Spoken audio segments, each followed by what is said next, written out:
நம்ம கூட இருக்கிற, நம்ம கிட்ட இருக்கிற ஒரு விஷயத்த நமக்கு எப்பவுமே புரியாது. வீட்லயும் அப்படித்தானே, அது புருஷனா இருக்கலாம், மனைவியா இருக்கலாம், பசங்களா இருக்கலாம், பக்கத்து இருக்கிறவங்க தான் நமக்கு பிடிக்கும்.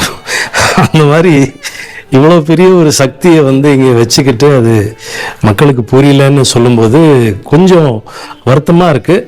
ஆனால் நீங்கள் சொல்கிற அத்தனை விஷயமே எனக்கு ரொம்ப அகெயின்ஸ்ட் த சிஸ்டமாக இருக்குது.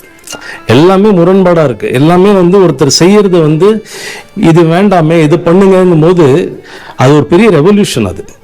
அதுக்குள்ளே யார் வராங்களோ அவங்களும் நீங்க ஏத்துக்கிறீங்க இல்லையா? ஆமா ஆமா இல்லையா? அப்ப அப்படி இருக்கும்போது உங்களுக்கு நிறைய விமர்சனங்கள் வரும்.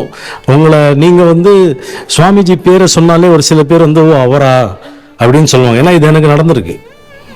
நான் நிறைய குருமார்களை பார்த்துருக்கேன், எல்லாரோடையும் பழகியிருக்கேன். ஒரு சில குருமார்களோட சாமியோட இப்போ உட்காந்து பேசின மாதிரி நான் பேசியிருக்கேன்.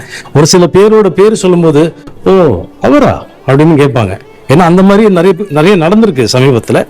பட் நான் என்ன சொல்றேன்னா, ஒரு ஆன்மீகம்னு சொல்லும்போது உங்களுக்கு அந்த குரு கிட்ட இருந்து என்ன கிடைக்கிறதுங்கிறது உங்களுக்கு எல்லா குரு கிட்ட இருந்து கிடைச்சிட்டு தான் இருக்கும்.